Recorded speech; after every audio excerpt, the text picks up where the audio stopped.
Que a graça e a paz do Cristo seja com você e toda a sua casa. Estamos agora em mais uma temporada do nosso Café e a Palavra. Está aqui o meu café, que eu vou dar um gole. Uma delícia. E a palavra, né? A palavra ela vai ser dividida em alguns vídeos e o tema que nós estaremos abordando nessa nova temporada do Café e a Palavra será Eu e a Minha Mente.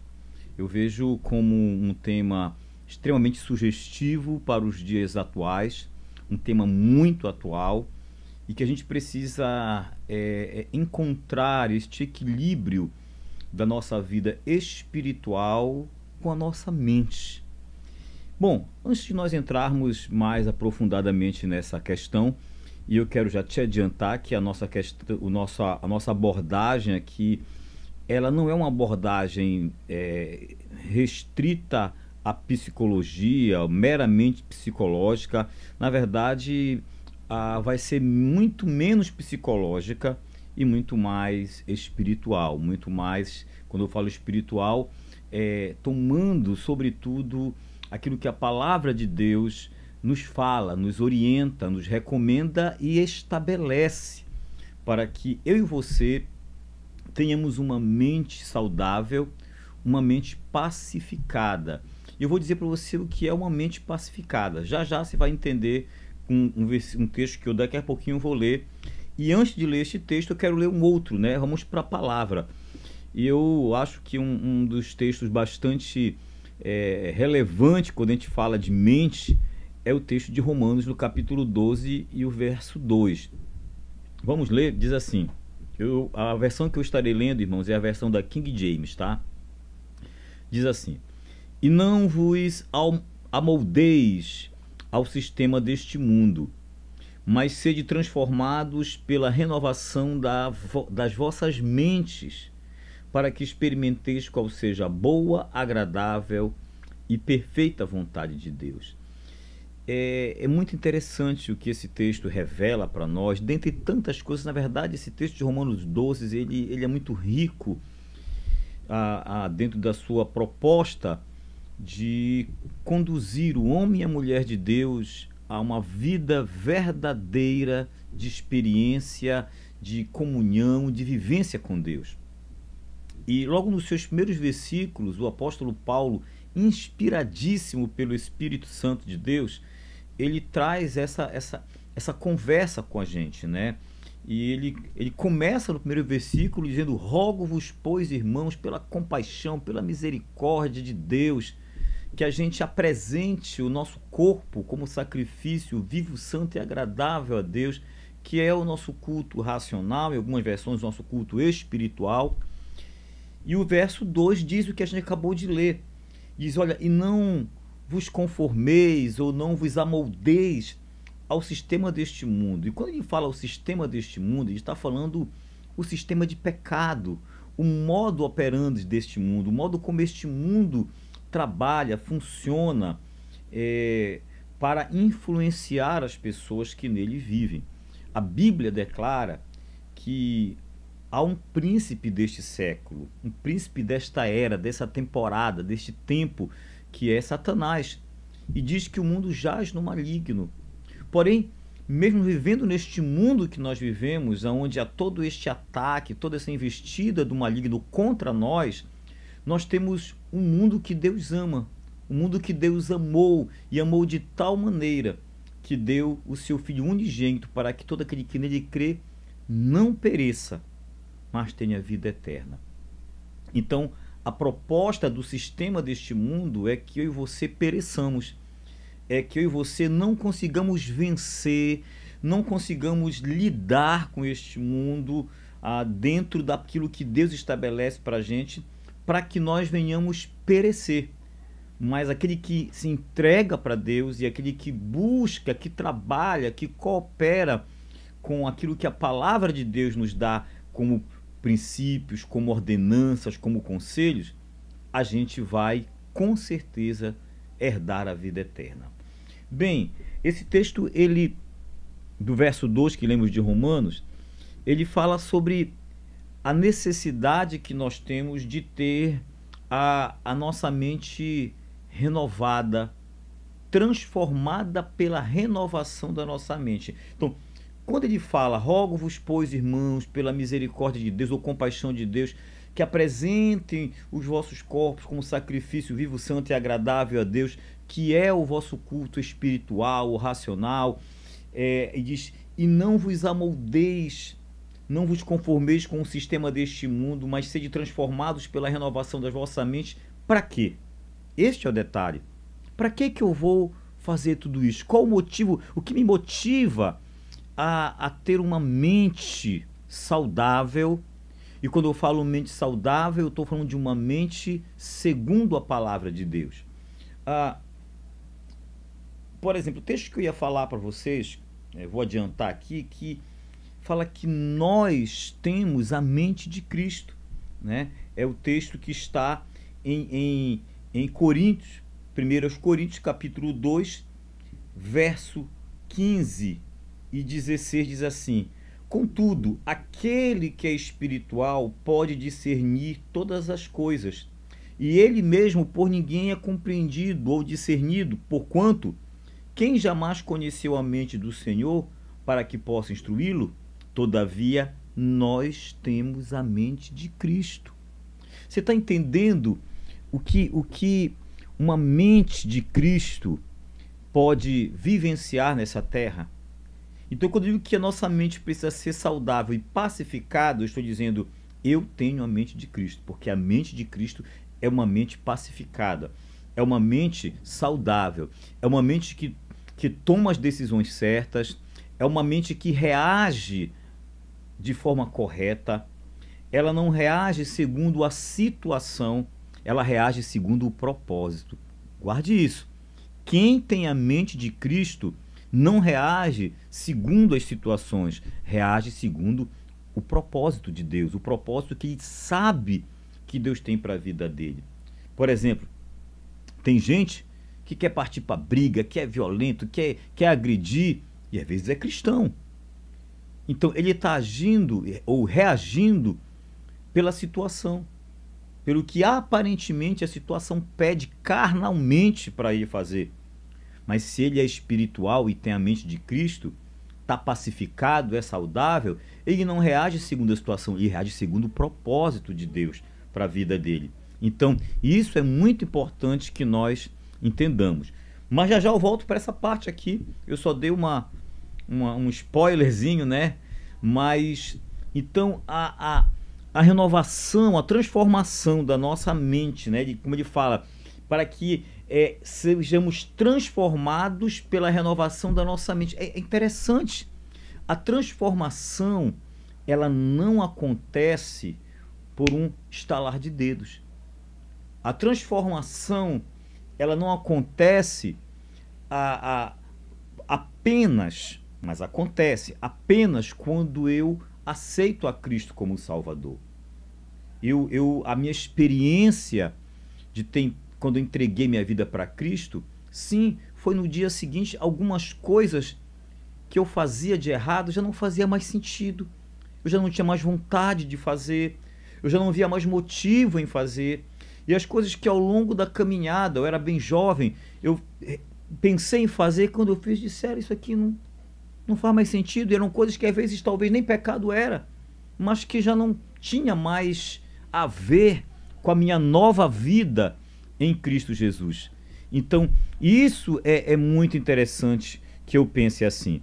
Então, veja bem, quando esse texto fala, mas sede transformados pela renovação das vossas mentes, e aí vai dizer qual é o motivo disso tudo, e o motivo é para que eu experimente qual seja a boa, agradável e perfeita vontade de Deus. Segundo esse texto, eu acabo compreendendo que aqueles que não têm a sua mente renovada, aqueles que não foram transformados pela renovação das vossas mentes, eles não vão experimentar o melhor de Deus. Se eu permitir que um pouquinho a minha mente mudasse, eu começo a experimentar. Eu acho muito interessante, eu acho que eu li em algum lugar, ou ouvi alguém, não estou bem certo, Café bom é quente, né? Deixa eu ir bebendo um pouquinho também. Eu ouvi alguém falando assim que a cada nível, vamos dizer assim, que você tem trabalhado conjuntamente com o Espírito de Deus, em obediência à palavra, para que a sua mente seja transformada, renovada, você vai experimentando. Aí você experimenta a boa, depois você vai crescendo, experimenta a agradável. Você chega num nível que você vai experimentar a perfeita vontade de Deus. E na perfeita vontade de Deus, está dizendo, é perfeita. Não há nenhum tipo de contratempo, não há nenhum tipo de, poxa, doeu um pouquinho aqui, não, é perfeito, é pleno de tudo. Então, muitos cristãos não estão e estão longe de experimentar até a boa, até a agradável, que dirá a perfeita vontade de Deus, porque não investiram, não analisaram, não trataram, não olharam de forma correta para a transformação, a necessidade da renovação da nossa mente. Pois bem, é interessante que Jesus, eu não serei longo nesse vídeo, tá, amados? Já estou em 11 minutos e não passaremos dos 20. É interessante que Jesus, em Mateus, no capítulo 6, a partir do verso 22, eu vou ler, ele diz assim: os olhos são a lâmpada do corpo. Portanto, se teus olhos forem bons, todo o teu corpo será pleno de luz. Porém, se teus olhos forem maus, todo o teu corpo estará em absoluta escuridão. Por isso, se a luz que há em ti, que são teus olhos, são trevas, quão tremendas são as trevas. Ninguém pode servir a dois senhores, pois odiará a um e amará a outro, será leal a um e desprezará a outro. Não podeis servir a Deus e a Mamom. Portanto, vos afirmo, não andeis preocupados com a vossa própria vida, quanto ao que haveis de comer ou beber, perdão, nem pelo vosso corpo, quanto ao que haveis de vestir. Não é a vida mais do que o alimento e o corpo mais do que as roupas.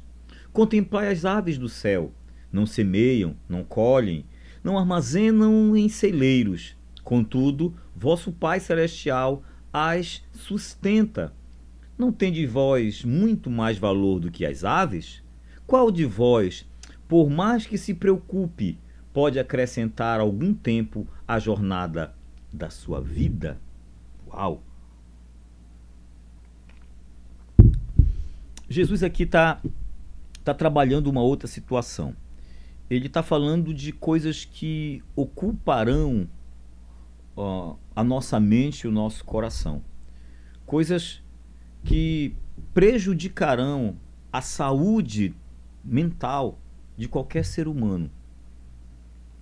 E essa preocupação mental, essa preocupação no coração, essa preocupação na mente, vai gerar uma série de insatisfações, de desconfortos, de carências.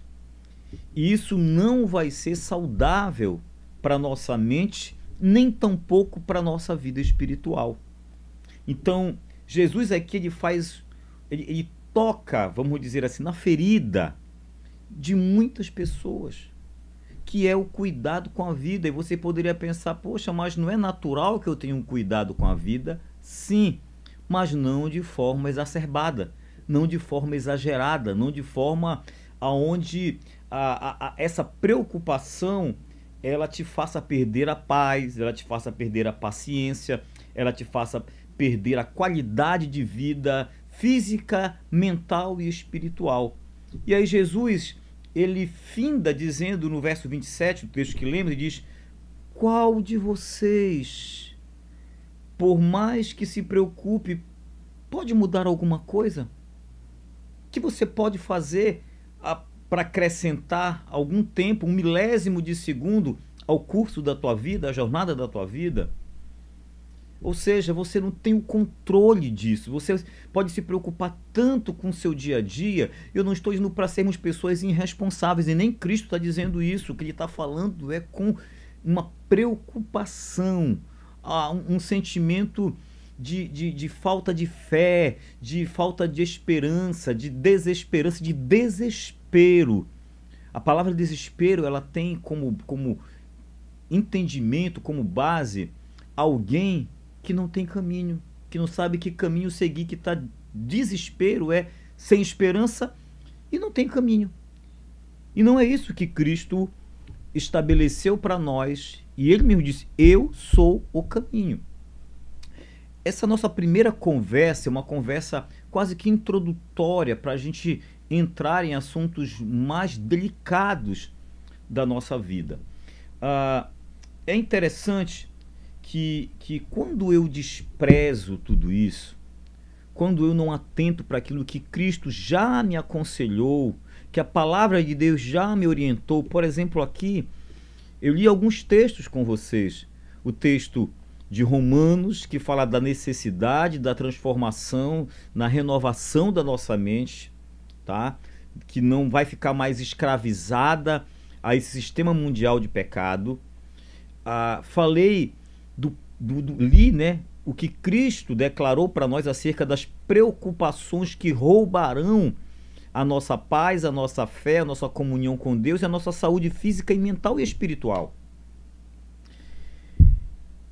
Romanos, no capítulo 1 e o verso 28, diz algo muito forte mesmo, impactante. Diz assim: além do mais, considerando que desprezaram o conhecimento de Deus, ele mesmo, quem? Deus, os entregou aos ardis das suas próprias mentes depravadas, que os conduz a praticar tudo o que é reprovável.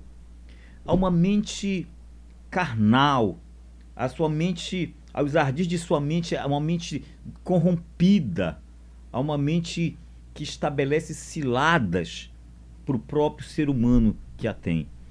Então o texto está dizendo aqui para mim assim, aqueles que desprezam aquilo que Deus já revelou, o conhecimento de Deus. Eu sei que o texto aqui em Romanos também trata de algo muito bem profundo, no sentido de pecados, de imoralidades, de idolatrias, de coisas bem pesadas mesmo. Mas, independentemente do que está bem direcionado, também está dizendo, desprezando o conhecimento de Deus. E o conhecimento de Deus vem através também da sua palavra. Ora, a palavra de Deus que nós lemos aqui, tem muitos outros textos que eu poderia ler com vocês, mas as palavras que a gente leu aqui falou sobre essa advertência. Olha, a tua mente precisa ser transformada, não ser uma mente carnal, uma mente mundana, uma mente controlada pelo sistema mundial de pecado. A tua mente não deve andar preocupada de forma exagerada ao ponto de te roubar a tua paz, roubar a tua comunhão com Deus, roubar a tua fé, a tua esperança, te deixar sem caminhos. E aqui diz que por causa desse desprezo, Deus diz, então tá, eu vou te entregar as ciladas da tua mente, eu vou te entregar a tua mente deturpada, a tua mente carnal. Agora, se você não quer o que eu estou dizendo para você, quem vai controlar você é a sua mente deturpada, é a sua mente que te arma cilada, é a tua mente que acaba te levando para as coisas erradas. Como o texto diz aqui, conduz a praticar tudo o que é reprovável. São pecados absurdos? Sim, mas também são mentes que acabam adoecidas por causa do sistema mundial de pecado. A gente vai entrar em mais detalhes aí. E é exatamente aí que a gente finda, já estou caminhando para o final nessa nossa primeira fala, que eu preciso buscar ter a mente de Cristo, uma mente saudável e pacificada, não vivendo mais pelas situações e circunstâncias, mas sim pelo propósito de Deus para a minha vida, o propósito eterno de Deus para a humanidade. Eu preciso entender isso. Eu não posso pensar, eu só vivo pelo propósito da minha vida, que Deus tem para a minha vida. Sim, mas eu preciso entender a amplitude do propósito de Deus, o propósito eterno do Senhor. Escute, eu vou findar aqui minha fala, já estamos chegando nos 20 minutos. Muitos cristãos, e atente para isso aqui é muito sério que eu vou falar. Muitos cristãos estão enganando a si mesmo. Muitos cristãos estão com seríssimos problemas porque desprezaram a sua condição mental, porque oram um pouco, porque vão à igreja, porque leem a Bíblia, mas as suas mentes são seus verdadeiros inimigos. Eu mandei um áudio no grupo do WhatsApp da igreja que pastoreio, e dizendo que para algumas pessoas, junto com Satanás, o seu grande inimigo é a sua mente, são os seus pensamentos, é a forma como a sua mente funciona.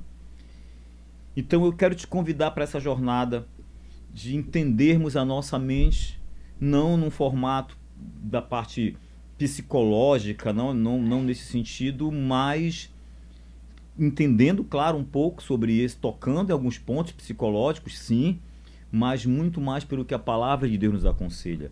Então, nós temos uma jornada de vitória, uma jornada de revelação que nos conduzirá a uma vitória plena, em nome de Jesus, tá bom? Que Deus te abençoe, que Deus te guarde, que Deus conceda a cada um de nós a mente de Cristo, em nome de Jesus.